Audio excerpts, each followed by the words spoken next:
Urinary free cortisol. கார்டிசாலுங்கிறது ஒரு glucocorticoid hormone. இது அட்ரினல் கார்டெக்ஸில் ப்ரொடியூஸ் ஆகுது. இதை ஏசிடிஹெச்ங்கிற ஹார்மோன் ரெகுலேட் பண்ணுது.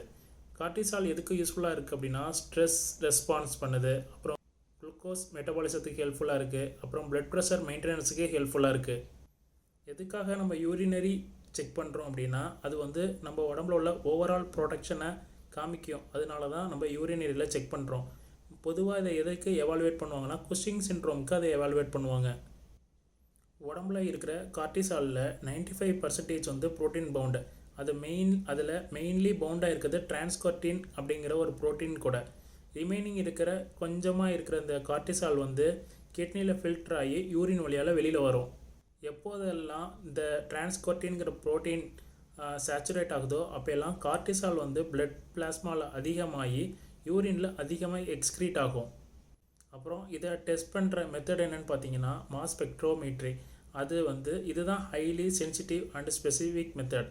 அப்புறம் LCMS யூஸ் பண்ணுறாங்க இதில். அப்புறம் இதில் இம்யூனோ அசேவும் யூஸ் பண்ணுறாங்க. எலைசா, கிளியா, எக்லியா இதெல்லாம் இந்த மெத்தட்லாம் யூஸ் பண்ணி கண்டுபிடிக்கிறாங்க. இம்யூனோ அசே மெத்தட்ஸ் சம்டைம்ஸ் ராங்காக காட்டும். ஏன்னா இந்த மெத்தடில் இதெல்லாம் பிரெட்னிசோலோன் 11 டிஆக்சி கார்டிசால் இது கூடலாம் ரியாக்ட் ஆகி வேல்யூஸ் ஒரே மாதிரி காட்டிடும்.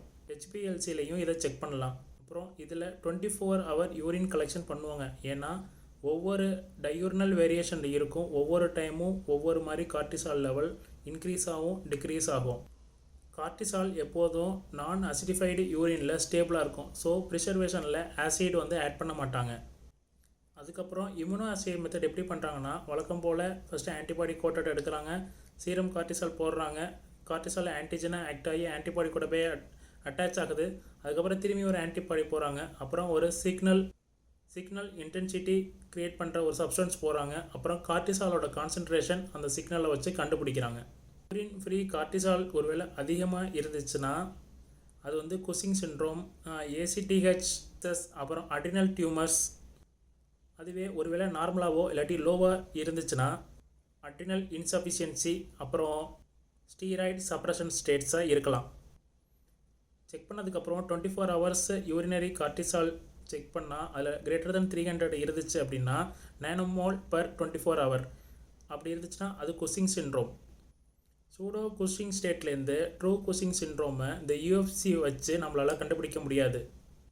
அதுக்கு நம்ம ஃபர்தராக டெக்ஸாமெத்தசோன் டெஸ்ட்டு பண்ணி பார்க்கணும்.